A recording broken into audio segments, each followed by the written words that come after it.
average, below average receivers are going to have a difficulty with it. The quarterback could have certainly made it easier. Let's put it that way. No question about it. Um, and yeah, I mean, a lot of guys wouldn't have came up with that catch. A lot of guys would have, but the assumption that everybody is going to make every catch is wrong. I Right. don't know how else to describe it.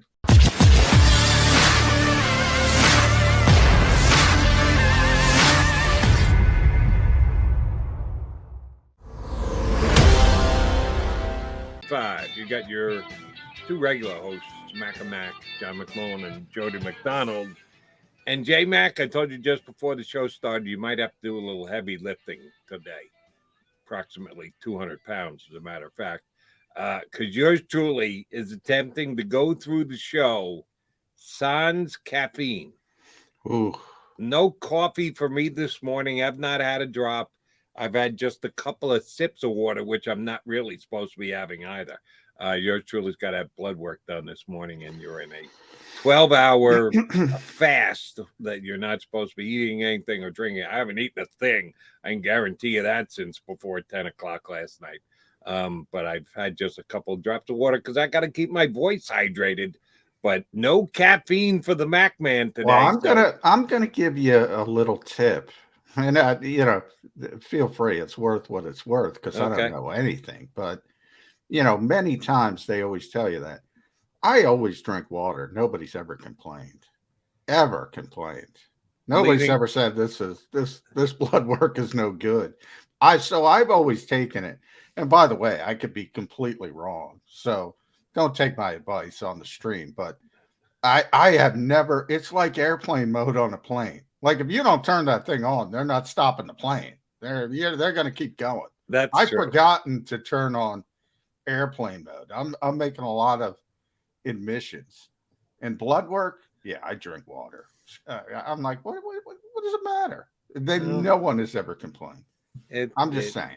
I understand the only one who could complain would be the doctor, who would check your blood work afterwards and go, Yeah, wait, this is too watered down. I didn't get an actual yeah, read of what I need to get a read in your blood test.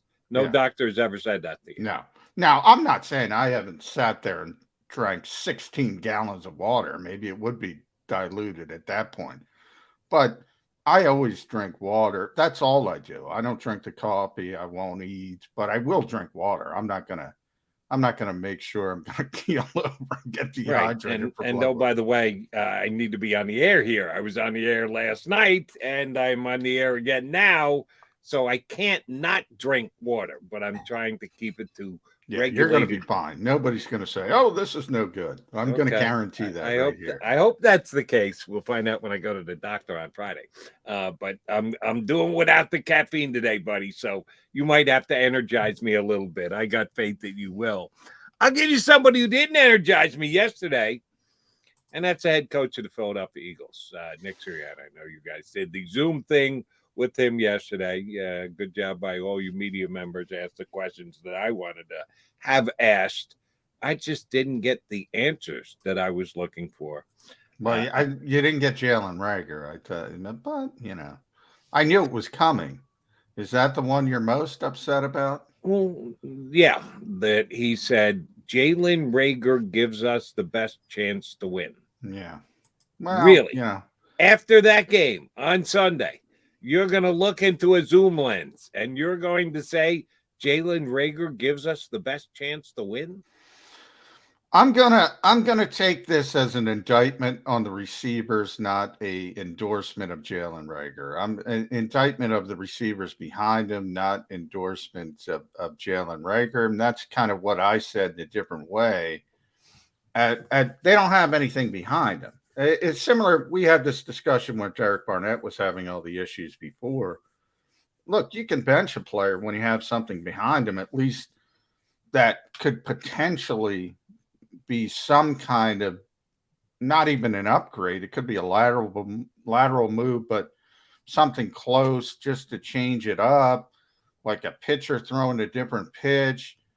But when you fall off a table, you got to keep the guy out there and hope he figures some things out. In the case of Derek Barnett, it's worked a little bit. We'll see if it works with Jalen Reagor. I doubt it. I'm with you. I don't think it's going to happen. But I think this is more of an indictment of the Greg Wards and JJ Arcega-Whitesides, and obviously the guys on the practice squad are the guys on the practice squad for a reason.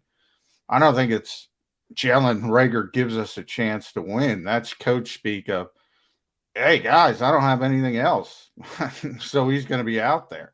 All right, let me respond to your response, which certainly makes sense. Doesn't mean I have to agree with it, but makes sense.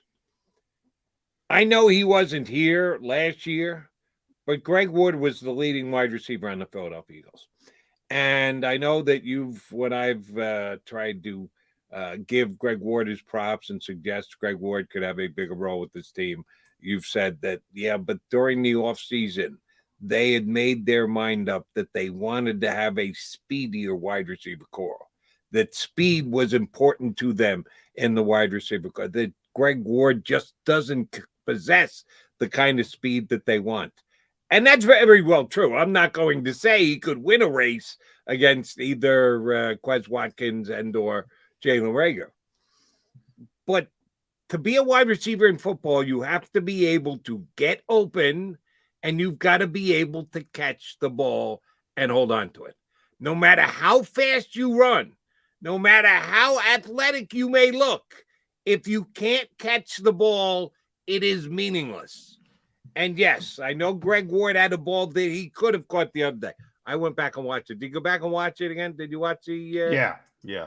All right. How difficult to catch was Greg Ward's in the end zone on the sprint out? Jalen Ward throwing a bullet from about 7 yards away.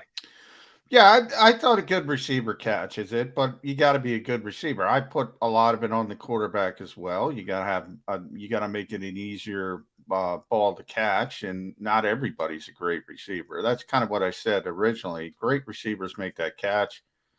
Average, below average receivers are going to have a difficulty with it. The quarterback could have certainly made it easier. Let's put it that way. No question about it. And yeah, I mean, a lot of guys wouldn't have came up with that catch. A lot of guys would have, but the assumption that everybody is going to make every catch is wrong. Right. I don't know how else to describe it. And Jalen Reagor had two balls that were much more catchable in my estimation. One, can't let it hit your helmet. That's never a good thing. And number two, just elevating to go get a ball rather than having to go a completely full out dive in the end zone makes both of the two Jalen Hurts misses worse than the ball that Greg Ward didn't come up with. So while Nick Sirianni thinks one way and apparently you think with him, I think another. Greg Ward gives you a better chance to win. I think it's what you're trying to accomplish, number one. So, I mean, in the Eagles at the start of the season and still now are obviously a heavy RPO team when it comes to the quarterback. The more speed you have on the field, the more ability, and the Eagles don't do a lot of this, but, whether it's jet sweep or orbit motion or things like that, the more guys you can have to threaten that way opens up different things when they're not even touching the football or they're not designed to touch the football.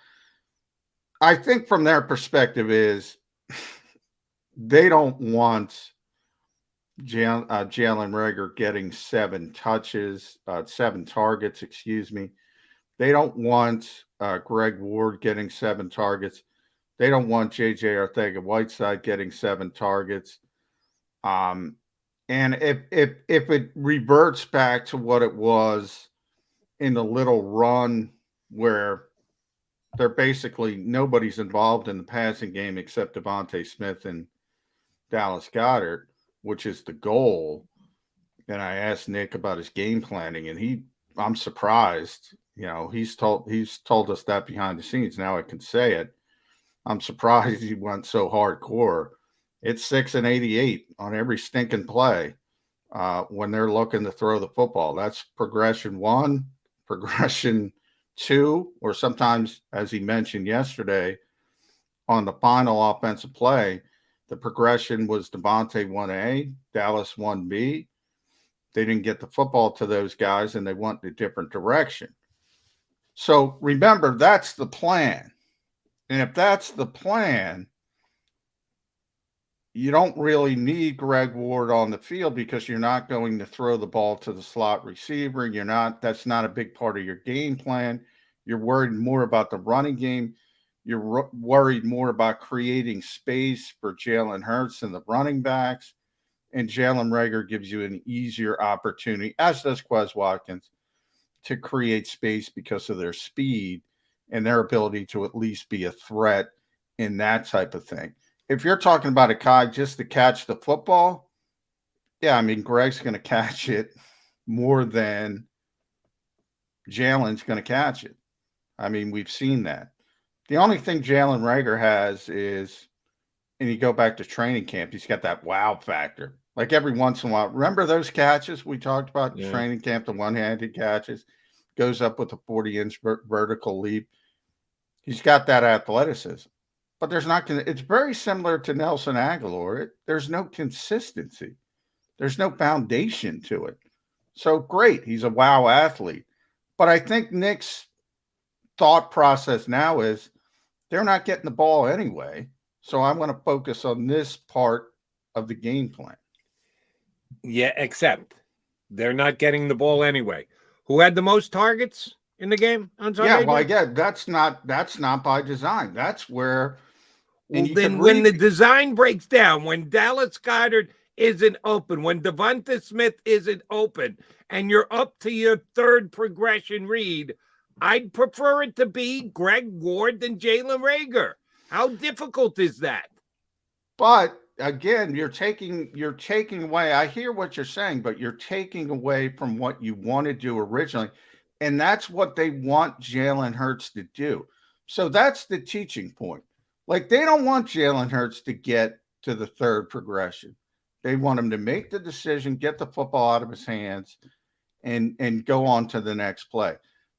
In other words, I tell that Tom Moore story all the time. Why don't you practice with your backup quarterback? The big joke with Peyton Manning.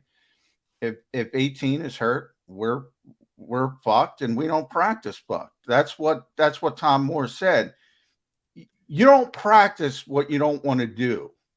In other words, they don't want to get down to that progression. It's great to the scramble drill, but you're not going to, in other words, Jody, you're not going to be thinking, oh, we're not going to accomplish what we want to accomplish on this play. And if we don't accomplish what we're trying to accomplish, I would rather have Greg Ward out there as my last resort, because he might not drop the football. Now, that's all I'm trying to say. You don't think that way as a play caller, as a coach, nor should you, by the way. Okay, yeah, you and I are just blatantly going to disagree with this. I comprehend the fact that you have a first option, you have a second option, and then you have a big drop-off to your third option. And well, you shouldn't, but they do. What? Excuse me? You shouldn't have a bigger drop off as the Eagles do, but they do. So then you have to try and come up with the best bad third option. I know you don't want to do it. I know that you want to try and make believe that we're never actually going to get there, that we're never going to throw the ball to our third guy. But other teams like the New York Giants, whose defense is adequate, it's not great, it's not phenomenal by any stretch of the imagination. And if they can do a good enough job to take your number one option and your number two option and minimize them enough that your quarterback can't bring himself to force the football into them, well, then you got to get to your third option. And every football team in the National Football League has to be able to do that. You don't want to do it. You'd prefer not to do it. You'd go to great lengths to avoid doing it. But sometimes the other team on the field is going to force you to do that. And when they do, you need to give yourself the best option of the bad options you have.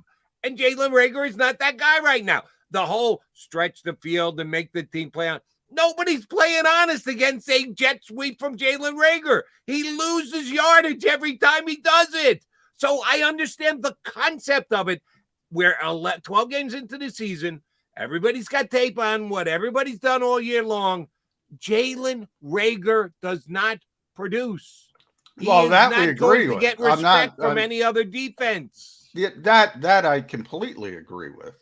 That the and you can never prove the unknown. Their assumption is like when you see Jalen Hurts, you saw the great block by Jordan Mailata everyone saw where he went for a, whatever it was, a 13, 15-yard gain. The spacing is pretty impressive on that play. What do the Eagles do well right now? There's only one thing they do well offensively, and that's run the football. So it's not make believe.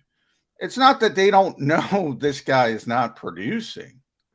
When Nick Sirianni gives the coach speak of, again, we're he gives us the best chance to win. What he's saying is we don't have anybody better.